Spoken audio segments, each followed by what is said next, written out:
Hello साथियों, स्वागत है आप सभी का आपके अपने ही चैनल स्टडी विथ रोहित में। साथियों, इस वीडियो में इतिहास के महत्वपूर्ण 30 प्रश्न हैं। सभी प्रश्न दोस्तों महत्वपूर्ण हैं, तो आप लोग वीडियो को अंत तक देखिएगा। अंत में दोस्तों एक प्रश्न का टेस्ट भी है, तो आप लोग टेस्ट को जरूर दीजिएगा। और अगर आपको किसी भी प्रश्न का आंसर पहले से पता हो तो उसका भी आंसर आप लोग कॉमेंट में साथ साथ देते चलिएगा। पहला प्रश्न है, भारत की पहली महिला शासिका कौन थी? इंपॉर्टेंट प्रश्न है दोस्तों, कई बार ये एग्जाम में आया हुआ है। तो भारत की पहली महिला शासिका कौन थी? इसका सही आंसर ऑप्शन नंबर ए हो जाएगा, रजिया सुल्तान। रजिया सुल्तान ये भारत की पहली महिला शासिका थी। और साथियों, रजिया सुल्तान ये किसकी बेटी थी? तो इल्तुतमिश की पुत्री रजिया सुल्तान थी। अगला प्रश्न है, मनुष्य के साथ कुत्ता दफनाने का साक्ष्य किस सैंधव स्थल से प्राप्त हुए हैं? बताएंगे साथियों कि मनुष्य के साथ कुत्ते दफनाने का साक्ष्य किस सैंधव स्थल से प्राप्त है। तो इसका सही आंसर ऑप्शन नंबर ए हो जाएगा, रोपड़। रोपड़ में दोस्तों मनुष्य के साथ कुत्ता दफनाने के साक्ष्य मिले हैं। क्वेश्चन 3 है, भगवान महावीर स्वामी के प्रथम शिष्य का नाम क्या था? बताएंगे साथियों कि भगवान महावीर स्वामी के प्रथम शिष्य का नाम क्या था। तो इसका सही आंसर ऑप्शन नंबर ए हो जाएगा, जमाली। भगवान महावीर स्वामी के प्रथम शिष्य का नाम जमाली था। अगला प्रश्न है, 16 महाजनपदों में एक महाजनपद जो दक्षिण भारत में स्थित था।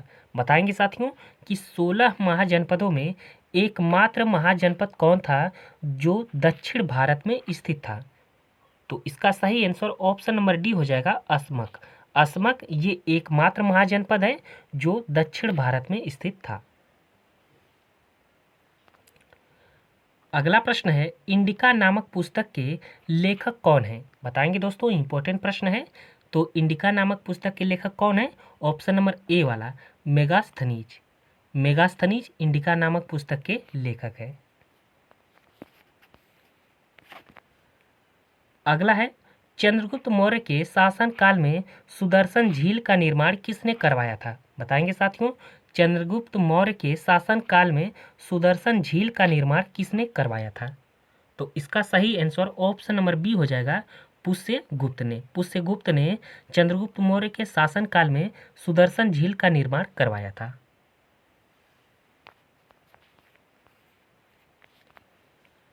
अगला प्रश्न है, सातवाहन वंश का संस्थापक कौन था? बताएंगे साथियों कि सातवाहन वंश का संस्थापक कौन था। तो इसका सही आंसर ऑप्शन नंबर डी हो जाएगा, सिमुक। सिमुक ये सातवाहन वंश का संस्थापक था। अगला प्रश्न है, भारत का आइंस्टीन किसको कहा जाता है? बताएंगे साथियों कि भारत का आइंस्टीन किसको कहा जाता है। तो इसका सही आंसर ऑप्शन नंबर बी हो जाएगा, नागार्जुन को। नागार्जुन को भारत का आइंस्टीन कहा जाता है। अगला प्रश्न है, निम्नलिखित में से समुद्रगुप्त की प्रयाग प्रशस्ति का लेखक कौन था? बताएंगे साथियों कि समुद्रगुप्त की प्रयाग प्रशस्ति का लेखक कौन है। तो इसका सही आंसर ऑप्शन नंबर बी हो जाएगा, हरिसेन। अगला है, गुप्त साम्राज्य की राजभाषा क्या थी? बताएंगे साथियों कि गुप्त साम्राज्य की राजभाषा क्या थी। तो इसका सही आंसर ऑप्शन नंबर डी हो जाएगा, संस्कृत। गुप्त साम्राज्य की राजभाषा क्या थी? संस्कृत। अगला प्रश्न है, जूते हुए खेत का साक्ष्य का प्रमाण किस स्थल से मिलता है? बताएंगे साथियों कि जूते हुए खेत का साक्ष्य किस स्थल से मिलता है। लोथल, धोलावीरा, कालीबंगा या फिर मोहनजोदड़ो। तो इसका सही आंसर ऑप्शन नंबर सी हो जाएगा, कालीबंगा। कालीबंगा से जूते हुए खेत के साक्ष्य मिले हैं। अगला है, दिल्ली सल्तनत के किस शासक ने लौह एवं रक्त की नीति अपनाई थी? बताएंगे साथियों कि दिल्ली सल्तनत के किस शासक ने लौह एवं रक्त की नीति अपनाई थी। तो इसका सही आंसर ऑप्शन नंबर डी हो जाएगा, बलबन ने। अगला है, लोदी वंश का संस्थापक कौन था? बताएंगे साथियों कि लोदी वंश का संस्थापक कौन था। सिकंदर लोदी, बहलोल लोदी, इब्राहिम लोदी या इनमें से कोई नहीं। तो इसका सही जवाब ऑप्शन नंबर बी हो जाएगा, बहलोल लोदी। लोदी वंश का संस्थापक कौन था? बहलोल लोदी। अगला है गोस्वामी तुलसीदास किस मुगल साम्राज्य के समकालीन थे? बताएंगे साथियों कि गोस्वामी तुलसीदास किस मुगल साम्राज्य के समकालीन थे। इंपॉर्टेंट प्रश्न है दोस्तों, कई बार ये एग्जाम में आया हुआ है, तो आप लोग इसे अच्छे से याद रखेंगे। Option number B Akbar, Goswami Tulsidas Akbar के समकालीन थे। अगला प्रश्न है छत्रपति शिवाजी के आध्यात्मिक गुरु कौन थे? बताएंगे साथियों कि छत्रपति शिवाजी के आध्यात्मिक गुरु कौन थे? तो इसका सही आंसर ऑप्शन नंबर ए हो जाएगा रामदास। अगला है हुमायूं नामा किसने लिखा? बताएंगे साथियों कि हुमायूं नामा किसने लिखा? तो इसका सही आंसर ऑप्शन नंबर ए हो जाएगा गुलबदन बेगम ने। गुलबदन बेगम ने हुमायूं नामा की रचना की। अगला प्रश्न है अकबर का मकबरा कहाँ स्थित है? बताएंगे साथियों कि अकबर का मकबरा कहाँ स्थित है? तो इसका सही आंसर ऑप्शन नंबर सी हो जाएगा सिकंदरा में। सिकंदरा में अकबर का मकबरा स्थित है।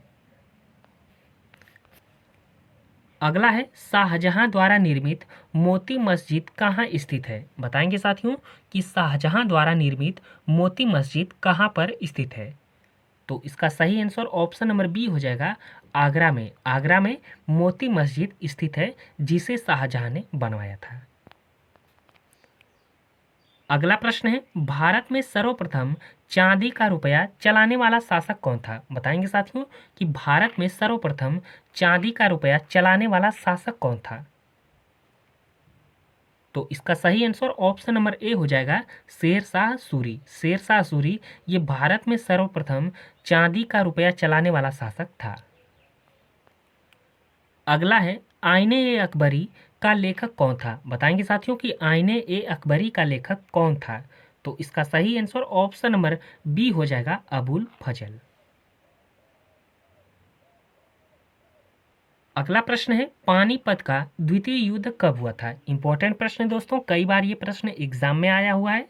तो पानीपत का द्वितीय युद्ध कब हुआ था? तो इसका सही आंसर ऑप्शन नंबर सी हो जाएगा 1556 में। 1556 ईस्वी में पानीपत का द्वितीय युद्ध हुआ था। और दोस्तों पानीपत का प्रथम युद्ध और द्वितीय युद्ध कब हुआ था, इसका आंसर आप लोग कमेंट में बताएंगे। अगला प्रश्न है 1857 की क्रांति के समय भारत का गवर्नर जनरल कौन था? बताएंगे साथियों 1857 की क्रांति के समय भारत का गवर्नर जनरल कौन था? मेयो, डलहौजी, कैनिंग या फिर माउंटबेटन? तो इसका सही आंसर ऑप्शन नंबर सी हो जाएगा कैनिंग। 1857 के विद्रोह के समय भारत का गवर्नर जनरल कैनिंग था। अगला प्रश्न है आधुनिक भारत का पिता किसे माना जाता है? बताएंगे साथियों कि आधुनिक भारत का पिता किसे माना जाता है? दयाराम साहनी, राजा राम मोहन राय, स्वामी विवेकानंद या ईश्वर चंद्र विद्यासागर? तो इसका सही आंसर ऑप्शन नंबर बी हो जाएगा राजा राम मोहन राय। राजा राम मोहन राय को आधुनिक भारत का पिता माना जाता है। अगला प्रश्न है हिंदू विधवा पुनर्विवाह अधिनियम किस वायसराय के समय पारित हुआ? बताएंगे दोस्तों कि हिंदू विधवा पुनर्विवाह अधिनियम किस वायसराय के समय पारित हुआ था? तो इसका सही आंसर ऑप्शन नंबर बी हो जाएगा कैनिंग। कैनिंग के समय हिंदू विधवा पुनर्विवाह अधिनियम पारित हुआ था। और दोस्तों कब हुआ था? तो 1856 में। अगला प्रश्न है बंगाल का प्रथम गवर्नर जनरल कौन था? इंपॉर्टेंट प्रश्न है दोस्तों, कई बार ये भी प्रश्न एग्जाम में आया हुआ है। तो बंगाल का प्रथम गवर्नर जनरल कौन था? तो इसका सही आंसर ऑप्शन नंबर बी हो जाएगा वॉरेन हेस्टिंग। वॉरेन हेस्टिंग ये बंगाल का प्रथम गवर्नर जनरल था।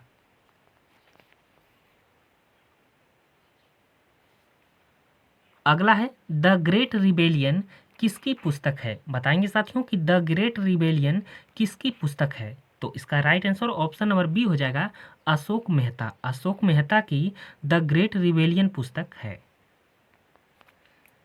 अगला प्रश्न है भारतीय राष्ट्रीय कांग्रेस की प्रथम भारतीय महिला अध्यक्ष कौन थी?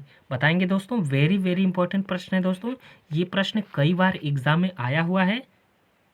तो आप लोग इसे याद रखिएगा कि भारतीय राष्ट्रीय कांग्रेस की प्रथम भारतीय महिला अध्यक्ष कौन थी। तो इसका सही आंसर ऑप्शन नंबर डी हो जाएगा, सरोजिनी नायडू। सरोजिनी नायडू ये भारतीय राष्ट्रीय कांग्रेस की प्रथम भारतीय महिला अध्यक्ष थी। और साथियों आप लोग कमेंट में बताइए कि भारतीय राष्ट्रीय कांग्रेस की प्रथम महिला अध्यक्ष कौन थी। प्रथम महिला अध्यक्ष कौन थी, इसका आंसर आप कमेंट में बताएंगे। प्रथम भारतीय महिला तो सरोजिनी नायडू हो जाएगा, लेकिन प्रथम महिला अध्यक्ष कौन थी, इसका आंसर आप कमेंट में बताएंगे। अगला प्रश्न है, वर्नाक्युलर प्रेस अधिनियम किस वर्ष पारित किया गया था। बताएंगे साथियों कि वर्नाक्युलर प्रेस एक्ट किस वर्ष पारित किया गया था। तो इसका सही आंसर ऑप्शन नंबर डी हो जाएगा, 1878 में।